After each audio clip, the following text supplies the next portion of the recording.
నిజమైన లబ్ధిదారులకి డిఎస్సిలో ఉత్తీర్ణులైనటువంటి వాళ్ళకి మరి టీచర్ ఉద్యోగాలు ఇవ్వాలని మా డిమాండ్ చేస్తున్నాం.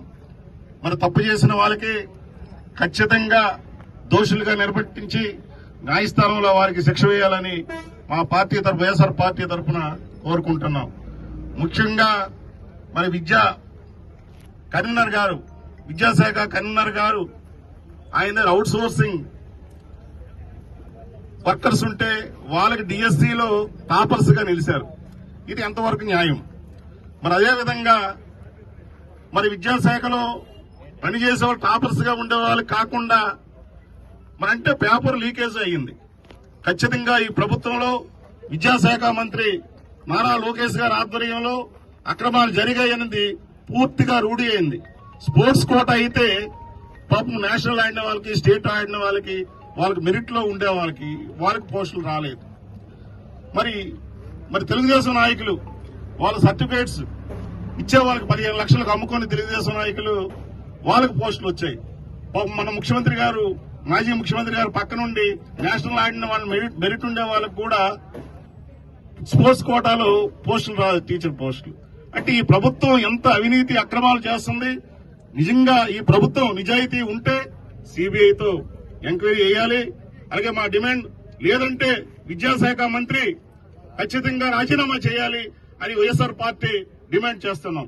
మరి అదేవిధంగా కేంద్రంలో నీట్లో పేపర్ లీకేజ్ అయితే కేంద్ర మంత్రి వెంటనే రాజీనామా చేయడం జరిగింది. విద్యార్థులు, నిరుద్యోగుల జీవితాలతో ఈ ప్రభుత్వం ఆడుకొని పూర్తిగా ప్రభుత్వం ఈవేళ పాలనంతా కూడా గాడికి విడిచిపెట్టేసింది. మరి ఈ రోజు గతంలో మరి మా మాజీ ముఖ్యమంత్రి గారు జగన్మోహన్ రెడ్డి గారు 1,40,000 పోస్టులు సచివాలయ ఉద్యోగులు ఒకే నోటిఫికేషన్ తో ఎక్కడ చిన్న రిమార్క్ లేకుండా ప్రతి అర్హత ఉండే వారికి నిజాయితీగా 1,30,000 పోస్టులు ఇవ్వడం జరిగింది. మరి ఈ రోజు మీరు 16,000 డిఎస్సీలో ఇచ్చి మెగా డిఎస్సీ అని మరి మెరిట్ స్టూడెంట్స్ అందరికీ మీరు అన్యాయం చేస్తే ఖచ్చితంగా ప్రతిపక్షంగా మీరు అరెస్టులు చేసినప్పటికీ, ఎన్ని ఇబ్బందులు పెట్టినప్పటికీ కూడా ప్రభుత్వం, తెలుగుదేశం నాయకులు పోలీసులతో మాకు నిర్బంధించినప్పటికీ కూడా ఖచ్చితంగా మా గొంతు వినిపిస్తుంది. వైఎస్ఆర్ పార్టీ ఈ రాష్ట్రంలో వైఎస్ఆర్ పార్టీ ఒక్కటే ప్రతిపక్షం. ప్రజల తరపున పోరాడే పార్టీ వైఎస్ఆర్ పార్టీ. జగన్మోహన్ రెడ్డి నాయకత్వంలో ఖచ్చితంగా తెలుగుదేశం పార్టీ మరి చేసే అవినీతి అక్రమాలని వెలికి తీస్తాం. కొద్ది రోజుల్లోనే 3 సంవత్సరాలకు సమయం ఉంది. ఈ సమయంలో సరిగా సర్దుకోకపోతే మరి మీరు కూడా ఖచ్చితంగా శిక్షను ఇస్తారని ఈ సభాముఖంగా తెలియజేసుకుంటూ, మరి అదేవిధంగా మన సింతవాడ రవి గారికి మా నాయకుడు జగన్మోహన్ రెడ్డి గారు మరి సీదర్ అప్పలరాజు గారు కుమారుడు మరి రోడ్డు యాక్సిడెంట్ చేస్తే తండ్రిని కూడా అరెస్ట్ చేశారు.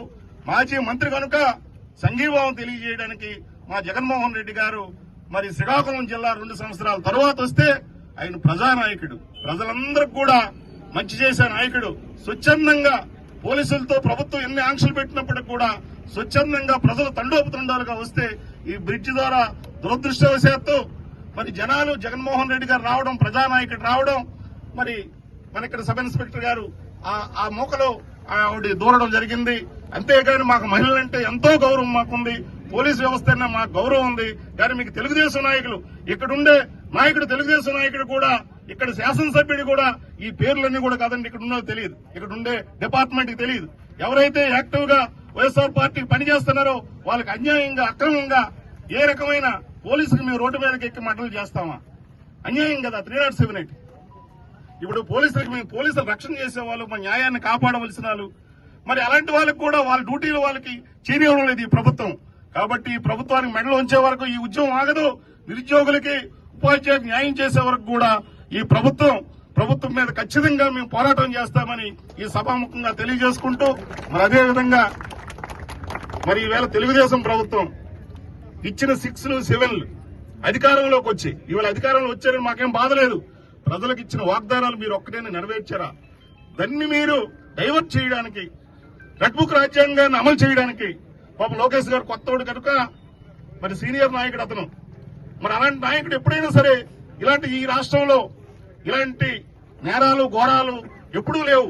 ఖచ్చితంగా తగిన మూల్యం చెల్లించుకుంటారని మేము హెచ్చరిస్తూ సిబిఐతో ఖచ్చితంగా ఈ డిఎస్సీ మీద ఎంక్వైరీ చేయాలని, లేదంటే విద్యాశాఖ మంత్రి రాజీనామా చేయాలని ముక్తకంఠంతో వైఎస్ఆర్ పార్టీ కోరుతున్నాం.